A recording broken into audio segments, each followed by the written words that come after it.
오늘로 예레미야서 말씀 그 종교를 짓습니다. 원래 순서대로 쭉 하다가 어제하고 오늘 우리가 휴가도 있고 중간에 빼먹은 날도 있어서 조금 중요한 말씀들 해서 44장을 어제는 받고 오늘 45장을 봤는데, 이 45장은 바룩이라고 하는 인물에 관한 이야기입니다. 여러분, 우리 성경에서 우리가 성경을 보지만 우리의 시선을 끌지는 않지만 하나님이 사용하시는 아주 소중한 사람들이 있습니다.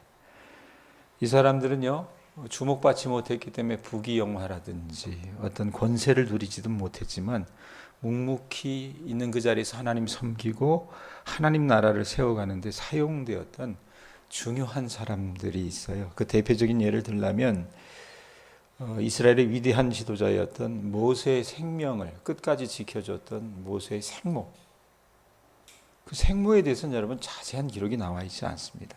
또 엘리야, 하나님이 사용하셨던 불의 선지자라고 하는 엘리야를 보살폈던 무명의 과부, 또 아람의 군대장관 나아만에게 엘리사를 소개한 노예로 잡혀온 이스라엘 소녀, 예수님의 필요를 공급한 여인들이 있었고, 바울이 목숨이 위험하다는 것을 알려준 바울의 조카, 이런 사람들이 하나님이 사용하셨지만 드러나지 않는 소중한 사람들이었다는 얘기입니다. 오늘 우리가 살펴보려고 하는 인물 바룩도 그러한 인물 중에 하나라고 여러분들 보시면 될 것 같습니다. 자, 먼저 바룩에 대해서 소개합니다. 이 사람이 어떤 인물이었는가? 1절 보세요. 예레미야 45장 1절입니다. 예레미야 45장 1절. 1절에 뭐라고 얘기해요? 유다의 요시야 왕의 아들 여호야김 넷째의 네리야의 아들 바룩이 예레미야가 불러주는 대로 이 모든 말을 책에 기록하니라. 그때에 선지자 예레미야가 그에게 말하여 이르되, 자, 바룩에게 예레미야가 말하는 거예요. 자, 우선 이 바룩이라고 하는 사람은 어떤 사람이었냐면 네리야 집안이라고 하는, 네리야 집안의, 네리야 가문의 사람이었고, 그 당시로는 명문가 가운데 하나였습니다. 이유인즉 이 바룩의 형제 중에 하나 스라야라고 하는 사람이 있었어요. 이 스라야라고 하는 인물이 그 당시 이 왕의 병참관, 굉장히 이제 우리로 얘기하면 국방부에서 중요한 일을 맡은 인물이었습니다. 자, 바룩은 그런 상황 속에서 아주 좋은 고등교육을 받은 사람이었고 전문적인 서기관이었어요, 직업이. 자, 그런데 이렇게 여러분 부귀영화와 권세를 누릴 수 있는 그런 어떤 자리에 있는 좋은 배경을 가진 인물이었음에도 불구하고 바룩은요, 그 당시 유다 모든 대중으로부터 평판이 좋지 않았던, 왜? 그 사람이 누굽니까? 예레미야잖아요. 왜 예레미야가 평판이 좋지 않았어요? 자꾸 입만 열면 너희들 그렇게 하다 망한다, 심판받는다, 좋은 얘기를 하지 않았으니까 예레미야가 여러분 왕따 선지자라고 그랬잖아요. 근데 그 예레미야를 편든 몇 명의 인물들이 있었는데 그 중에 대표적인 사람이 바룩이라는 얘기입니다. 자, 이 사람이 이 예레미야서를 과연 누가 기록했는가? 여러분, 예레미야서 우리가 쭉 읽어 나가다 보면 하나님께서 예레미야를 통해서 말씀하신 것을 예레미야가 구술하고 그것을 기록한 사람이 누구였냐면 바룩이었어요. 바룩. 예? 자, 그렇다면 예레미야가 여러분 좋은 평을 못 들었다 그랬습니다. 그러면 이 바룩이라고 하는 사람이 예레미야의 사역에 동조했다? 사람들이 다 알아요. 그러면 여러분 바룩에 대해서 좋게 봤겠습니까? 안 봤을 거 아니에요. 그렇기 때문에 이 사람이 받았던 수치와 모욕 또한 대단했을 거라고 말입니다. 어떻게 보면 여러분 이 사람은 자기 생명을 내걸고 예레미야가 전하는 그 말씀을 기록을 했었던 거예요. 자, 그럼에도 바룩은 묵묵하게 예레미야가 불러주는 대로 하나님의 말씀을 하나하나 기록했어요. 이거 가지고 여호야김 앞에 가서 어떻게 낭독을 하잖아요. 낭독을 했을 때 여호야김 왕이 어떻게 합니까? 그 말씀 한 구절 한 구절을 전할 때마다 두루마리 하나 넘어갈 때마다 어떻게 했어요? 두루마리를 푹 찢어가지고 불살랐잖아요. 그거 바룩이 다 들었어요. 그리고 나중에 어떻게 합니까? 또 예레미야를 통해서 그가 기록했던 말씀에 더해서 그 말씀을 다시 기록하게 합니다. 자, 예레미야에서의 등장하는 여러분 인물 가운데 이렇게 불이익을 당할 줄 알면서도 예레미야를 편들었던 아주 소중한 인물들이 있는데 그 중에 한 사람이 누구였냐면 바룩 말고 구수 사람 환관 넷이었던 에벤멜렉이라고 하는 사람이 있어서 혹시 기억하세요? 38장 39장 설교할 때 제가 여러분들과 같이 나눴었는데, 자, 예레미야가 하나님의 말씀을 전했다는 이유로 구덩이에 갇혀버립니다. 그랬을 때에 왕에게 간청해서 예레미야를 구출해 줬던 이 에벤멜렉이라고 하는 의인이 있었어요. 이스라엘 사람도 아닌데 이 의인을 어떻게 하나님께서 기억하시고 나중에 39장에 보면 어떤 예언을 하시냐면, 네가 그렇게 선한 일을 했기 때문에 이 유다가 멸망하는 중에도 내가 너를 구원해 주겠다라고 말씀하셨고 그 말씀대로 에벤멜렉을 하나님께서 구원해 주셨습니다. 자, 바룩도 비슷한 예에 속한다라는 얘기. 자기 생명을 무릅쓰고 예레미야를 돕고 그의 친구가 되어준 대표적인 사람이 바룩이었어요. 자, 그런데 오늘 말씀에 보면 이 바룩이라고 하는 충성스러운 인물에게 이 주어졌던 이 개인에 대한 예언이잖아요. 그 한 사람에 대한 예언이 언제 어느 때 주어져 있느냐면, 우리가 여러분 예레미야 제가 설교하면서 새벽에 나오시는 분들은 예레미야가 어느 때 활동했던 왕이었는지, 요시야 때부터 유다가 망했던 시드기야 때까지 그냥 공식으로는 한 40년 정도 하나님의 말씀을 전했던 사람이었다 그랬어요. 그런데 오늘 말씀 1절 보세요. 1절 보시면 뭐라고 얘기합니까? 유다의 요시야 왕의 아들 누구? 여호야김이라고 그러잖아요. 그러니까 나라가 망했던 시드기야 그때보다는 어떻게 해요? 10몇 년을 거슬러 올라가요. 몇십 년을 거슬러 올라가서 여호야김 왕 때, 여호야김 왕 제4년 즉 기원전 605년에 하나님께서 예레미야를 통해서 바룩 내게 이런 일이 있을 거야라고 예언을 해 주시는 거예요. 자, 그에게 어떤 예언을 해 주시냐? 3절 보세요. 하나님이 여러분 바룩의 심중을 잘 아시잖아요. 3절 보면 뭐라고 얘기합니까? 읽어보세요. 읽습니다. 시작. 내가 일찍이 말하기를 화로다 여호와께서 나의 고통에 슬픔을 더하셨으니 나는 나의 탄식으로 피곤하여 평안을 찾지 못하도다. 여러분, 바룩이 했던 일이 뭡니까? 예레미야가 들려주는 대로 이 남유다에 대한 심판의 말씀을 기록하는 일이라 그랬어요. 생각을 해보세요. 백권사님 글이 있다고 한번 생각을 해요. 그 글들을 쓰면서 권사님 속이 얼마나 아렸겠어요. 안 그래요? 내 동족이 하나님 앞에 불순종함으로, 내 동족이 하나님의 명령을 준행하지 아니함으로 죽어나간다고 하는 것을 우리가 보게 돼요. 그죠? 그걸 내가 기록하고 있다라고 생각을 해보시라 그 말입니다. 25년 동안 예레미야를 통해서 들려주었던 하나님의 그 예언을 들었을 뿐만 아니라 이제는 그것을 모두 다시 듣고 모으고 편집해서 자기가 기록했는데 그 조짐들이 어떻게 해요? 말씀에 기록했던 내용들 하나하나가 이게 안 일어났으면 좋겠는데 그랬는데 어때요? 실제적으로 그들 땅 가운데 일어나는 거예요. 점점 다가오는 죽음과 파멸이 그들 상황 속에서 일어나는 것을 그가 보면서 그 말씀을 기록했을 때 여러분, 그가 얼마나 고통했을지, 얼마나 탄식했을지 하나님은 보고 계셨다는 얘기입니다. 더군다나 여러분, 상황은 아카일로로 치닫는데 안 좋게 점점 돼요. 그런데 왕과 그 모든 백성들은 하나님 앞에 그들이 회개하고 돌이키기보다는 어떻게 했습니까? 오히려 부패와 악행을 일삼고 있었다 그 말입니다.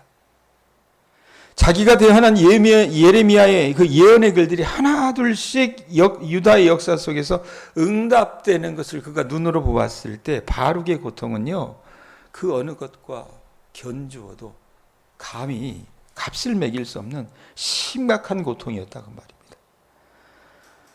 자, 여러분, 우리가 이런 일을 한다고 생각을 해보세요. 이렇게 나라가 망하고 파멸하는 일들을 우리는 곧 직면할 것이고, 내가 기록한 하나님의 말씀이 여러분 내 삶과 내 가정과 내 이웃과 내 공동체와 내 지역사회와 나라 가운데 일어난다면 아마도 그 고통이 여러분 너무나도 크기 때문에 우리는 어떻게 해요? 입을 다물 수밖에 없을 것입니다. 자, 하나님도 이런 바룩의 피곤함과 그 고통, 탄식을 인정을 하세요. 그게 어디 나옵니까? 4절 보세요. 4절을 뭐라고 얘기합니까? 너는 그에게 이르라. 그가 누구예요? 너는 누구고 그건 누굽니까? 예레미야, 너는 그 바룩에게 이르라. 여호와께서 이와 같이 말씀하시기를 보라. 여호와 하나님은 어떤 분이래요? 나는 세운 것을 헐기도 하며 심은 것을 뽑기도 하나니 온 땅이 그리하겠거늘. 자, 하나님께서 지금 하나님 당신이 헐고 뽑으려고 하시는 것은 이제껏 여러분 이 이스라엘이라고 하는 이 남유다라고 하는 작품이 누구의 작품이었어요? 누가 자기 백성으로 삼으시고요? 이제껏 참아오신 분이 누굽니까? 하나님이시잖아요. 예? 정말 지극정성을 다해서 온갖 심혈을 다해서 수백 년 동안 하나님께서 기르신 것이었다 그 말입니다. 여러분 농사를 짓고 있는 여러분 우리는요 누구보다도 이 하나님의 마음을 조금은 좀 이해할 수 있을 거라고 생각해요. 여러분들이 봄부터 작물이나 가축을 심혈을 기울여서 키우고 돌보았건만 병충해가 다가와요. 그래서 농약이나 치료약으로도 또 다른 어떤 방법으로도 구제할 방법이 없어서 다 갈아엎어버려야 한다면, 예? 또 자식처럼 주인 눈을 그렇게 바라보는 가축을 내 손으로 묻어야 한다면 그 가축의 질병 때문에 여러분 어떤 마음이 드시겠어요? 꼭 하나님의 마음이 지금 이 마음이었다는 얘기입니다. 하나님은요 아이를 가질 수 없는 아브라함의 늙은 허리와 사라의 늙은 자궁에서부터 시작해서 열방과 온 땅을 위해 그분이 백성과 땅에 이제껏 어떻게 해요? 심혈을 기울이신 것이 있었어요. 얼마나 정성을 다하셨습니까? 그런데 그 애지중지하던 그 남유다 이스라엘의 모든 것이 바벨론에 의해서 불타고 산산조각 나는 것을 볼 때에 여러분 바룩도 탄식했지만 하나님의 마음은 어떻게 해요? 완전히 사그라들고 완전히 불타버리고 산산조각이 나버렸던 거라 그 말입니다. 그러니까 바룩만 슬픈 게 아니었어요. 하나님의 마음은요 더 아리고 더 슬펐다 그 말입니다. 하나님의 분노는요 그저 화가 내서 성질만 내는 것이 아니라 눈물로 흠뻑 젖은 분노였다라고 그 말입니다. 자신을 배신하고 거부한 유다 백성에 대해서 하나님은 눈물을 흘리시고 그들이 앞으로 겪게 될 그 어떤 참화와 고난을 생각하면서 하나님은 어떻게 더 큰 눈물을 흘리고 계셨다라고 하나님이 얘기하시는 거예요.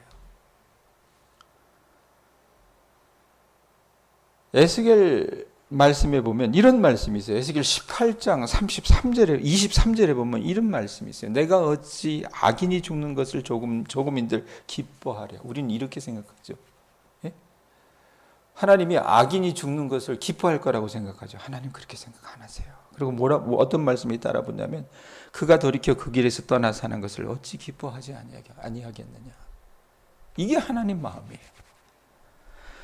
33장 11절에는 에스겔 33장 11절은 나는 악인이 죽는 것을 기뻐하지 아니하고 악인이 그의 길에서 돌이켜 떠나 사는 것을 기뻐하노라. 이스라엘 족속아 돌이키고 돌이키라. 너희 악한 길에서 떠나라. 어찌 죽고자 하느냐. 이 에스겔에서 전하는 말씀이 어떻게 해요? 동일하게 모든 연서에서 하나님이 갖고 계시는 마음이었다 그 말입니다. 그래서 하나님이 바룩을 보시면서 같이 슬퍼하시면서 바룩아 네가 아프지, 네가 힘들지, 나는 더 힘들어. 이 얘기하시는 거예요. 자, 5절 보세요. 5절 뭐라고 얘기합니까? 읽어보세요. 내가 너를 위하여 큰 일을 찾느냐? 그것을 찾지 말라. 보라, 내가 모든 육체의 재난을 내리라. 그러나 내가 가는 모든 곳에서는 내가 너에게 내 생명을 노량물 주듯 하리라. 여호와의 말씀이니라. 자, 여러분 유다와 모든 나라를 향한 하나님의 심판이 정해진 상황에서 하나님께서는 바룩에게 뭐라고 얘기하세요? 5절 앞부분에 뭐라고 얘기해요? 자, 너 바룩이 어떻게 해요? 너를 위하여 큰 일을 찾느냐? 그것을 어떻게 하래요? 찾으래요? 찾지 말래요? 찾지 말라 이렇게. 큰일이라는 게 도대체 뭘까? 유다와 모든 나라를 향한 하나님의 심판이 정해진 상황에서 하나님이 큰일을 찾지 말라 그래요. 이게 무슨 말이냐? 하나님께서는요 유다를 바벨론의 수중에서 이 바룩에게 여러분 그런 희망사항이 있지 않았을까 싶어요. 하나님 이들을 구원해 주세요. 예? 기적적으로 구원해 주실 수 있잖아요. 이런 바람들, 이런 요구들 너 나한테 하지 말라, 이런 말씀이에요. 왜? 이미 심판의 잔은 부어졌기 때문에 되돌이킬 수 없다라고 말씀하시는 거예요. 네? 그러면서 하나님이 여러분 바룩을 기억하시거든요. 자, 5절 뒷부분에 뭐라고 얘기해요? 네? 뭐라고 얘기합니까? 그러나 이래놓고 뭐라 그래요? 내가 가는 모든 곳에서 내가 너에게 내 생명을 뭐 한다 그래요? 노량물 주듯 하리라 여호와의 말씀이니라. 예? 이게 무슨 말씀이냐? 여러분 바룩이요, 지금 여호야김 때만 있었던 인물이 아니라 어제 44장을 봤지만 이 예레미야를 요하난과 유다의 여러분 그 유민들이 끌고 가잖아요, 애굽으로. 그때도 딸려갔어요, 바룩이요. 예? 그때도 딸려갔습니다. 이 애굽으로 피신한 유다의 남은 자들이 애굽 왕 호브라가 여러분 어제 말씀 끝절에 보면 어떻게 됩니까? 그 정적들에 의해서 살해가 되잖아요. 그렇게 원수들의 손에 넘겨질 것이지만 하나님께서는 어떻게 합니까? 그것과 대비되게 그렇게 넘겨지면서 유다의 난민들은 거의 다 죽었어요. 그런데 그 상황 속에서 살려준 사람이 있었을까? 우리가 여러분 물음표를 달자는 있었어요. 그게 누굽니까? 바룩이었다는 얘기입니다. 바룩이었다는 얘기입니다. 예? 바룩은요, 그들과 달리, 죽음을 당한 그들과 달리 구원을 얻어서 생명을 유지할 것이라고 하나님께서 약속을 해주세요. 하나님께서 그 생명을 보호해 주시겠다라고 약속해 주신다, 그 말입니다. 예? 44장 28절 말씀 한번 보세요. 45장 우리가 읽었지만 44장은 뭐 그 앞에 있으니까 28장 한번 읽어보세요. 읽습니다. 시작. 그런즉 칼을 피한 소수의 사람이 애굽 땅에서 나와 유다 땅으로 돌아오리니 애굽 땅에 들어가서 거기에 머물러 사는 유다의 모든 남은 자가 내 말과 그들의 말 가운데서 누구의 말이 진리인지 알리라 이랬어요. 네? 자, 칼을 피한 소수의 사람이 애굽 땅에서 나와 유다 땅으로 돌아온다 그랬죠. 그 몇몇 가운데 한 사람이 누구였어요? 바룩이었어요. 예? 바룩이었다는 얘기입니다. 하나님께서 바룩을 구원하시겠다라고 하는 그 구원이 실제적으로 어떻게 해요? 유다 땅에 돌아온 이 소수의 사람 가운데 남겨진 한 사람으로서 바룩이 남게 될 것이라고 주님은 말씀하신다고 말입니다. 자, 그러면 이 말씀 어떻게 적용할까? 신앙생활 하는 게 여러분, 우리는 늘 꽃길말 걷는 거라고 생각을 하는데 그 착각입니다. 착각이에요. 여러분 인생이 여러분 늘 꽃길만 걷습니까? 그래요? 그게 아니잖아요. 예? 우리가 여러분 예측하지 못했던 일들이 많이 일어나요. 그건 내 삶 속에서도 그렇고 내 주변의 삶 속에서도 그러합니다. 자, 그러면 그런 여러분 상처와 고난 속에서 우리가 해야 될 게 뭔가?